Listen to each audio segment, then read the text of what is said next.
Welcome to This Is Money podcast, sponsored by Charles Stanley Direct. I'm Georgie Frost, and joining me and Simon Lambert today is Helen Crane. And coming up, just how long will we have to wait to get a state pension? As the government launches another review into the age we can get hold of our cash, experts suggest it could go as high as 74. Meanwhile, auto-enrolment has been a game changer for getting more of us to save for retirement, but it's not going to be enough. So should the age be lowered to 18? Also today, Labour ignores the double tax hit warning from experts and ploughs on with plans to include pensions into the inheritance tax net. But those in the know are using a little-known loophole to get round the Chancellor's raid. And Simon's been looking into how to bag the highs and avoid the bus of investing in crypto. Don't forget to stay up to date with all the latest breaking money news. Just go to thisismoney.co.uk or download the app. Take control of your finances with Charles Stanley Direct. Invest, save, coach, or plan. Using technology where it's helpful and people where it matters. Our website and app make trading cost-effective and flexible. But we're more than just an online investment service. We're here for you regardless of your financial needs or if your life takes an unexpected turn. Your finances, your way. Take control today with Charles Stanley Direct. Sign up now. Investment involves risk. But first, there's been plenty of speculation this week about the age at which we can start taking our state pension following a new review. Now, currently it's 66, going up to 67 within the next couple of years. But the Institute for Fiscal Studies reckons that without reform of the triple lock, it could have to rise to 74 by 2069. So could this really happen? Simon, Helen, welcome. Simon, 2069, won't massively affect us. Maybe Helen. What's happening to the state pension age? Yeah, there was a right flurry of maths going on in the office on Tuesday afternoon as we were working on our state pension story and trying to work out what year people born in certain years would be certain ages. At the moment, state pension age is 66. It, as you said, is rising from 66 to 67. Now, for people who are aged 48 to 64, the state pension age is currently due to be 67. If you were born after the 6th of April, 1977, okay, so you're 48 or under, and that's all three people doing this podcast at the moment, then your state pension age will be 68. The big concern is that it may go up. The government announced a state pension age review this week. It has to review the state pension age periodically. It's been on the cards for some time. It's a thorny issue because it's been pushed up due to increasing longevity, but the longevity sort of increase has tailed off slightly. So there's now a question of whether we should be continuing to do that.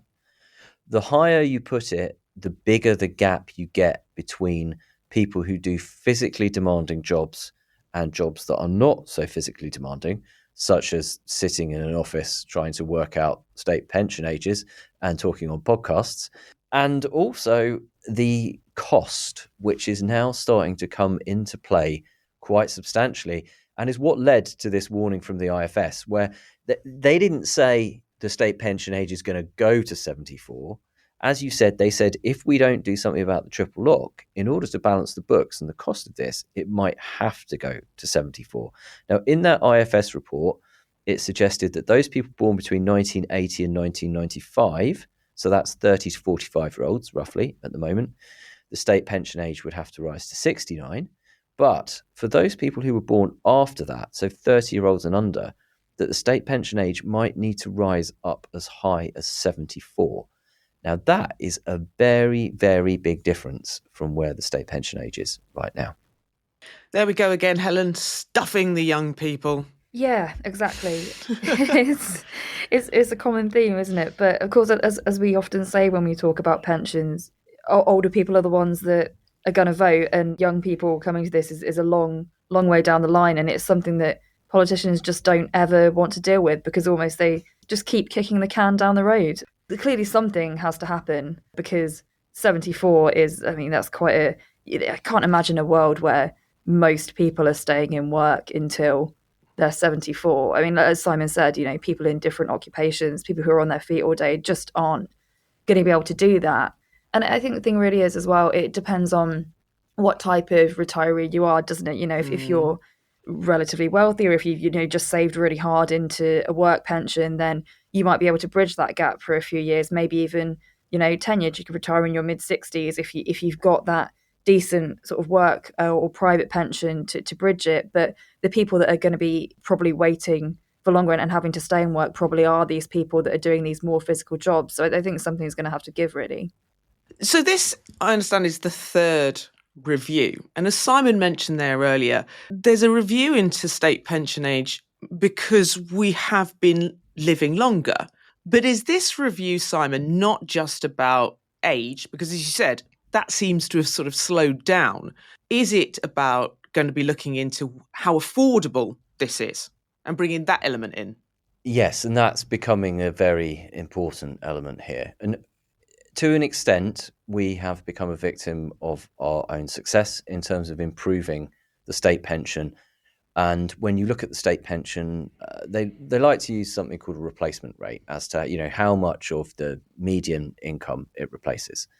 And the UK state pension, when you look at it, compared to other countries, looks very low. But you need to take some of those figures with a pinch of salt, because some other countries bundle in their workplace pension saving into their state pension. So some of them can look a lot more generous than they are. But we have gone from a situation where the UK state pension was considered not very generous at all to a situation where it is considered to be much better.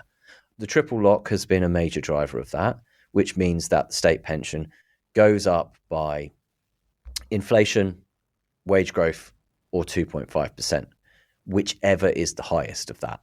Okay, so we've had some big state pension increases in recent years.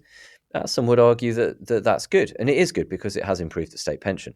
Others would argue that it's improved the state pension enough that we need to move away from the triple lock, because it's going to lead to the state pension continuing to rise at an unaffordable rate. And that's a very difficult one for politicians to deal with, because if you look at the last election, there was a race to commit to the triple lock, even though people know that we probably need to do something about it. There's been suggestions of a double lock, for example, where you take out one of the elements, or you go back to a minimum. The problem is that under the previous system, you'd get these headlines of state pension goes up 80p a week and things like that. People were getting absolutely minimal rises. But as Helen said, the cost of this is being lumped onto younger workers, because this idea that people pay into a national insurance pot and then that national insurance pot is used to pay their pension is completely wrong. What happens is that people pay national insurance to get qualifying years for the state pension, and then the cost of the state pension pretty much comes out of general taxation, and it's the people who are working now who are paying for the people to be in retirement at the moment. The concern for younger workers is that the state pension may not even be there when they get to a certain age. There's always these talk of means testing the state pension, or that they might not get it for years and years and years. Now, that's a concern for us, but it's even more of a concern for anybody who's listening to this podcast who's under 30. The thing I would say to anybody who's listening to this podcast who is under 30 is that I do not think the state pension age is going to 74. This is the IFS saying you need to do something about the cost of the state pension and the triple lock. Otherwise, in order to balance the books, it would have to be 74. I do not think that this government, certainly a Labour government, is going to put the state pension age to 74. I mean, I'm not saying 100% it won't happen, but I'm saying 99% it won't happen, right? Not unless they're planning on bringing in a different state pension age for people who work in the public sector or who are members of trade unions compared to everybody else. But I don't think a Conservative government would do that either, because it would be political suicide to raise it by that much. And that is the kind of rise in the state pension age that would potentially deliver French-style protests. I don't think we'd set fire to quite as much stuff as the French love to, but there would definitely be widespread protests. And as we talked about, it would lead into that whole thing of like, well, hang on a minute, it's okay for you over there, you're sitting working in an office, but what about me? I'm on my feet being a nurse all day, or working in a factory, or I'm a builder, and that kind of stuff. But what this could lead to is an acceleration in the state pension age. And also there's a kicker here that I think people need to be aware of. And it's certainly something that could catch some people out. Now, from my perspective, my state pension age is going to be 68. I, at this point in my life, don't want to be working full time until I'm 68. I harbour an ambition to stop working full time before then. I have always looked at it and gone, okay, well, I won't get my state pension until I'm 68. So I need my pension that I'm building up through work to cover me until I can get there.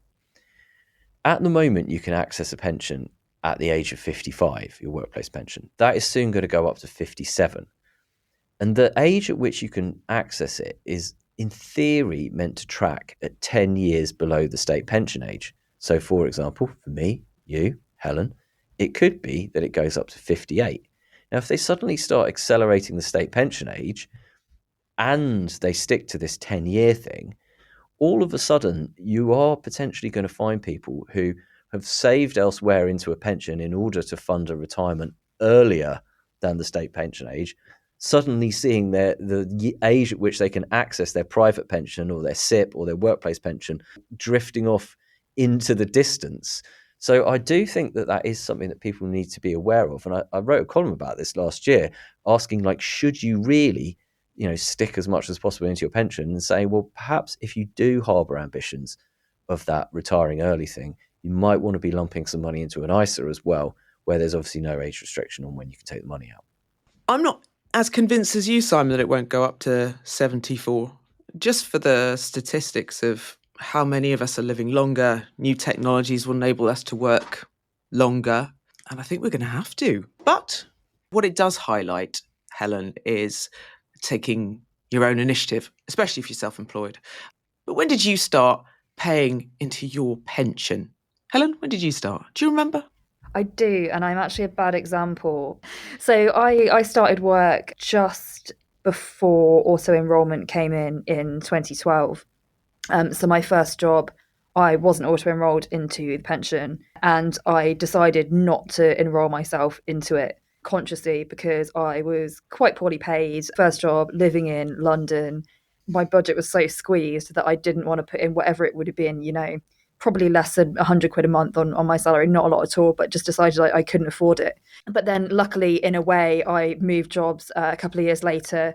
And when I started that job, auto-enrolment was in place, and I allowed myself to be put into the workplace pension there. To be honest, if auto-enrolment hadn't been in place, would I have just left myself opted out again? Honestly, quite possibly. Auto-enrolment made a huge change in the amount of people that do pay into their pensions. I think it went from something like 50% to 80% of people who can be in a workplace pension are. So in my case, I feel lucky that happened to me now, because I think as a lazy sort of 24, 25-year-old, would I have been like, I have a bit more beer money for a couple of years? I absolutely, to be honest. Yeah. I definitely would. Same. I'm a bad example. But what the suggestion is, and why we're talking about this, is because the boss of pension firm Legal & General says that under current auto-enrolment rules, which, as you said, it's been a game changer, you have to be 22 and earning over £10,000. And those rules started to come in 2012. We know, all of the evidence shows, it is not enough. So, boss of Legal & General saying, well, don't start at 22, start at 18. Now, Helen, you've written about this for your column this week. What do you make of Antonio Simo's comments? Well, I don't think a lot of young people are going to be very happy to hear this, if not only because it's easy to say that when you're the boss of a pension company who, earned £10.6 million last year, so he's probably putting a fair whack into his pension. But also, he's got a clear vested interest in people paying into their pensions for longer. However, he does have a good point. As you say, if the retirement age is eventually going to go up to perhaps not 74, but certainly later, people are simply going to have to save more into their private pensions. But that's obviously much easier said than done. Saving at 18, well, first of all, a lot of young people are still in university at 18 or still in sort of training or, maybe a part-time job or a low-paid job. Where is that money going to come from, first of all? But, even if you are working full-time, your budget is so stretched. You might want to buy a house. Even if you're renting a house, your rent will be so expensive. If you're in your first job not earning a huge amount, where on earth is that extra money for your pension gonna come from in your budget? So I think it's not nice to hear, here's another thing that you should be doing with your money when you really kind of don't have enough of it as it stands. But I think the sort of point that you need to make is to sort of enroll into the auto enrollment scheme. You're supposed to pay in 4% of your earnings every month. Your work then pays in 5%, and the government gives you 1% in tax relief. So if you're able to do that at any age, absolutely great. That's really sort of making the most of your pension savings. However, if you are in a position where you're finding it tricky to put money into your pension, you can't afford to put in that full amount, you don't have to. So you can put in less. Your contributions to your company might stop. So if you aren't struggling, it's not a good idea to do this. But if you're in a situation where you can put in even £50 a month into your work pension, it does still really have benefits. So we worked it out, and £50 a month from the age of 22 to 67 could still get you a £172,000 pension pot at the age of 67. That's based on your pension investments going up by 6% a year. So that is much better than nothing. I think the message is, obviously it's tough for young people, but if you can even put aside a really small amount, just start. And, obviously hope most people in that situation would maybe get a pay rise in a few years. They'd be able to up that sum. They'd be able to go back into the auto enrollment scheme, get their company to match it, and their pot would really snowball. But yeah, it's really difficult to hear, and I understand that. But if you can even put in a tiny amount, it's so much better than nothing. Simon, why was it that the 22 limit was brought in? Because you would have thought people between 18 and 22. I understand the 10,000, but why would you have an age limit if you've got a financial limit, as it were? Because there's a lot of tradespeople that start at 16. It'd be good for them to start. Imagine what a foundation they could build if that they could save for those sort of 6 years between 16 and 22 or wherever. Yeah, it's one of those things, and there's also some income limits as well. Like, it's only income between certain levels that goes in, which it seems a bit strange when you look at it, to be honest. But I think that some of it also was to make it easier. Okay, so they thought, for a start, you don't want to encourage people to opt out. Maybe if you start doing it with people who are younger, you're going to get a higher level of opting out, and then either they stay in the same job and they don't opt in the future, or they get into the habit of opting out. So you don't want to get into the habit of opting out. Then also, you've got that element where it becomes more of a difficult situation for companies to deal with, because if you've got, lots of young people do multiple low-paid jobs, right? So most of the jobs I've done in my life were before the age of 23. I'm unusual in that obviously I've worked for the same company for nearly 20 years, right?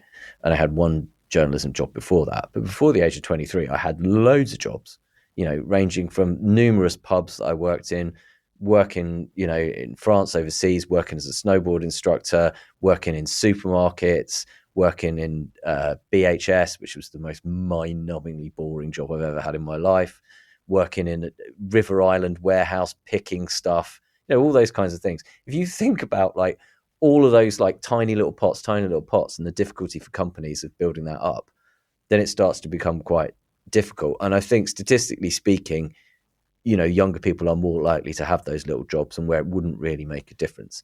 I do think that they do need to look at the framework of this and think about shifting it. I think that we need to come up with something for self-employed people, which is the other part of the pensions review that the government launched this week as well, is looking at some of this other stuff as to, what else can we do to improve on the situation. And I would say that it really matters the earlier you start. There is a neat trick where if you save for 40 years instead of 30 years, you double your money. You don't put twice as much in, but the power of compounding, that snowball effect that Helen just referred to, the ball rolling down the hill, picking up a little bit more snow every time, getting bigger and bigger and bigger, really pays off. And this 30 to 40 year kicker is a big one. So if you can start doing it in your early 20s, then it absolutely makes sense. And I remember a conversation I had with my little sister when she started work and she was auto-enrolled. And it showed her how much was going to be going into a pension. She said, I can't afford that. was something, it's like £100 a month or whatever. She's like, I can't afford £100, £150 a month. I can't afford £150 a month. And I was like, yeah, but you're not putting all that in. I said, you're only putting this much in. Your company is matching it and putting that much in. And you're also going to get tax relief on what you put in. So to go back to the £50 a month that Helen used as an example, and £50 a month, I reckon most people could do £50 a month. If I said to you, you give me £50 and I'll give you £112.50, you would consider that to be an exceptionally good deal. And that is the deal that most people will get for putting £50 into their pension, because a lot of companies will match what they put in. So you put in £50, your company matches it with another £50, and you get £12.50 worth of basic rate tax relief on the £50 you put in. So that's £62.50 plus £50, £112.50 for £50 in. That's a great deal. Do it. One day in the future, you'll thank yourself for doing it. The problem is, Simon, and we know we have a problem with this, and I can't remember the behavioural economics term for it, but if you offer someone 50 quid now or 100 quid in 2 years, they tend to take the 50 quid now. It's very hard for people to see the benefit when it's so far in the future as to the loss that they feel they're taking now. So that 50 quid feels enormous, even if you say, don't worry, in 40 years' time, this will be worth way more. Oh, no, but the beauty of it is that they could see it the next month. They could look up their pension statement and they could see that £112.50 has gone in. That's what we need to be getting to people. That's what we need to be getting through to people. But no, they can't have it. They've got to wait for ages. That's it for part one.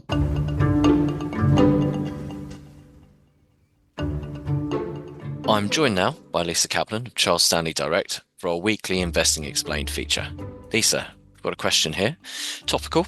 As pensions are in the news, I want to start saving an extra £200 a month for retirement. What is the easiest way to do this? Right, it's a good question. Saving for retirement says pension. If you want to choose your own investments, and Simon, I think your listeners often do, as a Sipp is a good way to go. Charles Stanley offers Sipps via our online platform. Other providers are available. You simply go online, open a Sipp, choose the investment. We'll get the tax-free cash for you for the basic rate, do a tax return if you're a higher rate taxpayer. Still technical, but that's how it works. If you're not that fussed about choosing your own investments, you can do it via payroll if you're employed. And that's certainly very simple. The money's simply taken out of your pay packet before tax, and you get all the tax relief in one. And if somebody wanted to go down the route of opening a Sipp with yourselves, for example, but they don't want to be choosing shares or funds themselves, is there something there that can help them out as well? There are a couple of things on our website. We have Charles Stanley managed funds, and you choose one of them, and we'll manage the money on your behalf. And we also have a preferred funds list, which is really, if you know what sector you're interested in. We have, our research team has a list of funds that they rate, that they think are good. It's not a kickback or anything. These are just what the research team think are good and what our investment managers invest in as well. Great. Lisa, thank you very much. My pleasure. Welcome back. The government is ploughing ahead with bringing pensions into the inheritance tax net from April 2027. So bereaved families, rather than pension firms that will be responsible for working out and paying the tax, disregarding experts' warnings about the double tax hit on inherited pensions, which they described as punitive. Now, Simon, we knew that pensions, this was announced in the spring statement, I believe it was. So why are we discussing it now? And what is double taxation all about? There was a report this week on the consultation that they've done, which had a lot of replies from people in the pension industry. And there are two main criticisms of this. Firstly, that it's going to be an administrative nightmare for families, because they're going to have to pull together all the different pension pots that people have, and they're not going to be able to complete probate and get access to people's estates until that's done. This was going to be pushed onto pension companies and investment companies, some of which are really quite efficient, some of which are notoriously slow and difficult to deal with. Now, in some scenarios, that would mean that they were waiting a very long time to get money that they actually need to live on, and might be having inheritance tax bills being demanded of them before they can do that. In other cases, it might just mean that they're waiting forever to get at the money, and they're going at the pace of the slowest donkey. And some of these donkeys can really be quite slow. The government has listened to this and gone, okay, fine, well, we won't get the pension companies to do it. We'll get people to do it instead. So the administrative nightmare has been moved from the pension companies to the people instead. Now, there are many people within the industry who are saying, okay, mildly better, but you only sort of listened to what we were saying. You didn't listen to the bit we were saying about this is going to be an administrative nightmare. And this is a problem of pulling pensions into the inheritance tax net. The other problem is to do with this double taxation. Now, the reason the government says that it is pulling pensions into the inheritance tax net is so that people stop using them as a vehicle to avoid inheritance tax.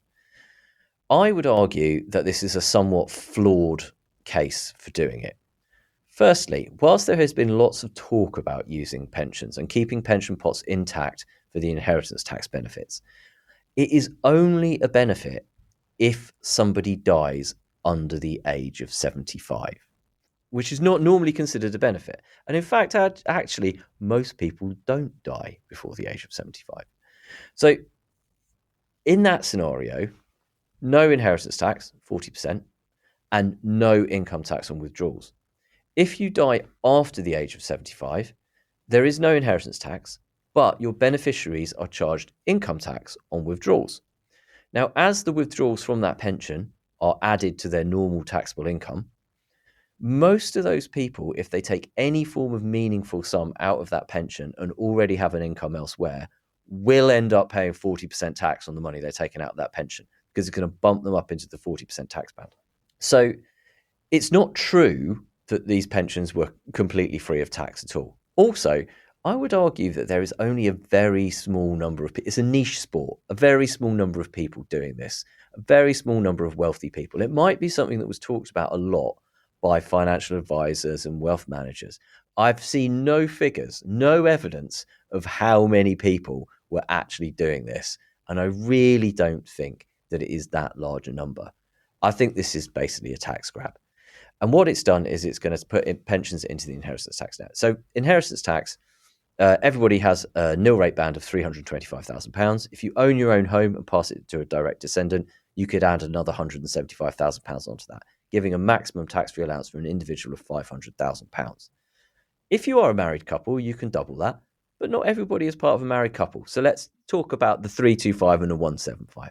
Now, if you have been saving for your retirement to the degree that you need to in order to pay for your retirement, as we were just talking about, you're going to need a very large pension pot, because even if you wanted the cost of a comfortable retirement, £40,000 a year, for example, you will need £1 million pension pot.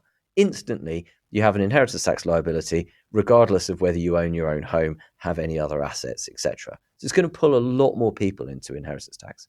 The double tax thing comes from the fact that unless the government changes things, from 2027, if someone dies after the age of 75 and has an unused pension pot, it will face inheritance tax of 40% if they're over the threshold, plus their beneficiaries will still have to pay income tax when they take the money out. So if you go on the 40-40 basis, right, 40% inheritance tax, 40% income tax, it delivers a 64% tax rate. If people go up to the 45p tax because they take a large amount out, it goes up to 67%. There's some edge cases where it could go over 70%. Clearly, I think this is something that needs to be dealt with and is wrong. The consultation didn't say anything about fixing this. And people in the pensions industry, people in the know, experts said, you need to listen to this, you need to do something about it. It's not right. Now, there's still time for the government to do something about this, and I think that they should do. Now, I don't think they should be putting pensions into the inheritance tax net anyway, because a pension is a pension and it's not there for inheritance, okay? I don't think the case stacks up that enough people were doing this in order to pull it in, and it's going to push so many people into the inheritance tax net just because they're building up the pension pots they need to live on and to survive in retirement. Now, that's fine. If you die at the age of 95 and you've run your pension pot down to zero, well, then you don't have an inheritance tax liability. You've used your pension as it is. If you die early, all of a sudden, huge amount of tax on the pension pot. You're literally penalising the people who've lost out by dying early. Now, obviously, they'll be dead, right? So they're not going to be in a great position to be that angry about it. They do get very angry about it whilst they're still alive, but they're not going to be in a great position to be angry about it. But it's, on the families, it's like, oh, right, your mother or your father's died early. Oh, and here's a tax bill for a few £100,000. To me, I just think it's wrong, right? What we're trying to do is grab little bits of money here and there because someone made a promise not to put up the main taxes. Okay, but if you are going to do this, if you are going to do this, you shouldn't be double taxing people. They need to get rid of the double taxation bit. What is a bit of a contradiction about this is that probably these rules won't be the same in 60 years' time or 50 years' time when the people who are starting work now are retiring. But if they are, it seems that, these young people who are doing what they're told, starting saving their pension at 18, auto-enrolling at 22, like putting as much as they can into their pension because they're hearing, you might not be able to get your state pension until 74. These are the people that are going to be most punished by this, aren't they? Because they're the ones who are going to have the biggest pensions. And, is it right that someone who's done that ends up they won't be handing punished. their family? No, they won't be punished. But they won't be punished. They'll have the security. It's like an insurance policy, isn't it? They'll have the security of knowing that they've got a big wad of cash in retirement. And if they're unfortunate to die, well, they're unfortunate to die. I don't have kids, so I'm like, it doesn't matter. Take my money. You're like, it's fine. It's all going to Batsy Dogs Home. Exactly. I don't know. I mean, it's just people are doing what they're supposed to do, and it seems that you're right. They're not being directly punished for it, but I mean, no one wants to hand their kids. People just don't like the idea of it, do they? They don't like the idea that they've worked hard to do this, and the government's going to take a chunk of cash that would previously have gone to their kids. I think is the idea of it, isn't it? It's not something that people like to think about. I do jest as someone who's absolutely spanked a lot of money just out of pure panic over the last decade into my pension when I could have put it somewhere else. It does make you wonder, doesn't it, if inheritance is part of your planning for your future. What I think is wrong here, and I think what Helen said, is that this is portrayed as a policy that is going to be taxing wealthy boomers. It's not. It's a policy that's taxing young people. It's basically taking a scenario where up until 2027, people have had one set of rules and benefited from one set of rules, and it's saying, right, we're going to bring in some new rules, and that's going to hit the younger people who are saving for retirement, doing what they've told to save for retirement, because they're going to get inferior pensions anyway, because this older generation had defined benefit pensions that had kickers on them that paid out amounts to their spouses and so on. I think it increases intergenerational unfairness rather than reducing it. I would actually argue, and I've argued this for a long time, that we should just reduce the rate of inheritance tax from 40% to 20%, and then it would become a much smaller concern for people, because 20% sounds a lot fairer than 40% and also takes a lot less money out of people. I mean, we had a statistic this week that 1/10 of families that end up paying inheritance tax are getting bills of more than £500,000. That is a lot of money to be handing over to the government in one whack. Meanwhile, Helen, the number of families using a little-known loophole to beat Rachel Reeves' inheritance tax raid has nearly tripled. That's actually according to new data from HMRC. So the amount of money transferred under this loophole increased from 52 million in 2022-23 to a staggering 144 million in the last tax year. But what is it, Helen? Tell us. Yeah, so this is transferring money via gifts out of surplus income, and this is something that people have been using ever since we've heard about pensions perhaps being brought into inheritance tax to essentially get around that. As you said, the amount of money transferred under this has gone up from 52 million in 2022-23 to 144 million in 2023-24, so a huge rise. And the way this rule works is basically you can hand money to, normally it's some sort of parent to a child without having to pay any inheritance tax, provided that you can prove that the gifts are from surplus income. So this means, according to HMRC, that giving away this money doesn't affect your quality of life, and that it comes from income rather than savings. So if you can say, I've got this money floating around in my current account, I don't need it to live, you can pass it to someone without having to pay inheritance tax. So it's something that not necessarily a huge amount of people have the luxury to do, but the kind of people who do have these quite large pension pots are kind of looking at that as a way to to kind of get around the rules and be able to pass money on without that tax. Obviously, now rumours are sort of abounding that the government will look to target this, unsurprisingly, now that people have identified this loophole. So it's something that could perhaps come up in the autumn budget to cut that off, unfortunately. But for the love of God, please don't make financial decisions based on speculation ahead of what could maybe happen in the budget, Simon. Indeed. And the key thing with this is there has to be a regular pattern of gifting. The regular pattern of gifting is a quite nebulous concept. So, for example, there is a question as to whether, you could make annual gifts. And if you made enough of them, that would be a regular pattern of gifting. Obviously, as Helen said earlier, it's notoriously difficult to predict when you're going to die. So if you were to make annual gifts and then die and you've only made one annual gift, how do you prove that you would have continued to do it in the future? Good record keeping is absolutely essential on this. And you could use it, for example, to pay £50 a month into a pension for your child or your grandchild. And that would count as a regular pattern of gifting, be free of inheritance tax, and be possibly a great idea. And there we go. We've come full circle. Right, we're going to leave inheritance. We're going to leave pensions to one side because, Simon, the FTSE 100 passed the 9,000 mark. Could we reach 10,000? And also, you've been finding out more about investing in crypto this week with a certain Glenn Goodman. But before we get there, FTSE 100, 10,000, Simon. Indeed. Yeah. I said to our business editor, Mike, this morning, I was like, I think we should do a could the FTSE reach 10,000 story.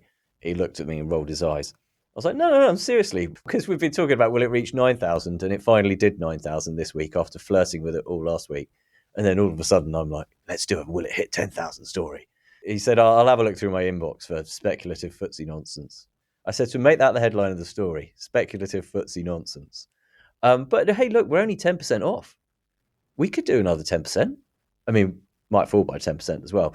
What's going on is there's a bit of exuberance going on in the stock market at the moment. It's going on across the Atlantic as well in the US, where people seem to have forgotten all of the worries they had earlier in the year and are now dancing around celebrating Donald Trump as president.